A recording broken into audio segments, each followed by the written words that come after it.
A picture freezes a moment but preserves a lifetime. Ngayong umaga, silipin natin ang success story ng isang photo studio at alamin ang sikreto sa likod ng tagumpay nito. Dito lang yan sa Negosyo Tayo.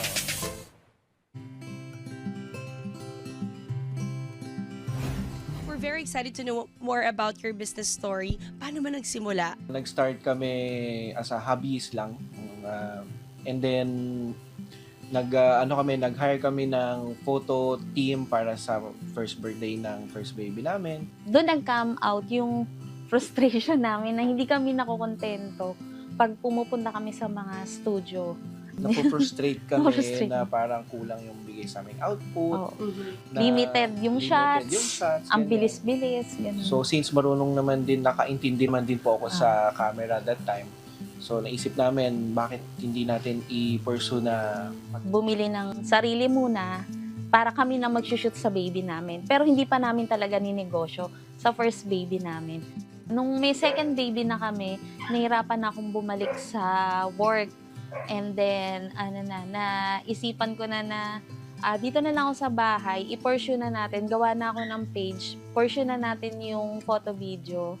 And then, pero siya, sideline pa lang ng weekends kasi continue working siya. Parang testing the water pa lang kami. Hanggang sa lumalaki, dumadami yung demands, kailangan na rin ng mga weekdays, events.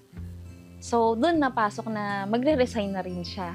Pareho na naming i-pursue yung business. Bilang mag-asawa, hindi ba kayo natakot? Because you're risking everything. Nagsisimula tayo. Were there any struggles or challenges along the way? nung nag-start. Madami. Yes, madami. Hindi naman Madami, natin, hindi oh. naman polish lahat yan. In terms of sa income namin, sa financial, no, medyo hindi kami nag-adjust ng sobrang laki kasi yun nga, magaling siyang mag-handle ng pera. So, ako bilang asawa, no, na lalaki, nandun ako sa point na generate income. And then, siya yung budgeting. So, ganun yung naging tandem. Meron talagang mga away, may ano. Actually, ako yung number one critic sa kanya. So, yung ginagawa niya, sinasabihan ko, hindi ko gusto ganito. Dapat mas ano pa to, level up mo to. Kung kailangan natin palitan yung camera, yung lens, gawin natin. Gusto ko mas level up. Ganitong level, dapat ganun. So, healthy critic naman. Minsan nasasaktan siya. Pero pag nakita niya yung output naman, so okay, sabi niya, okay nga, mas maganda nga yung suggestion mo.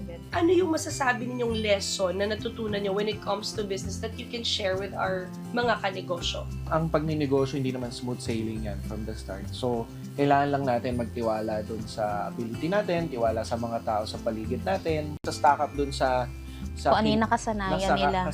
nila. Importante na nag-aaral pa rin, tuloy-tuloy pa rin. At Continuous saka learning. puso yung nasa puso talaga yung ginagawa. If you can change your mind, you can change your life.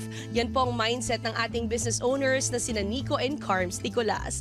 See you next episode mga kanegosyo para sa another business story na ibabahagi namin sa inyo. Kaya naman tara, negosyo tayo!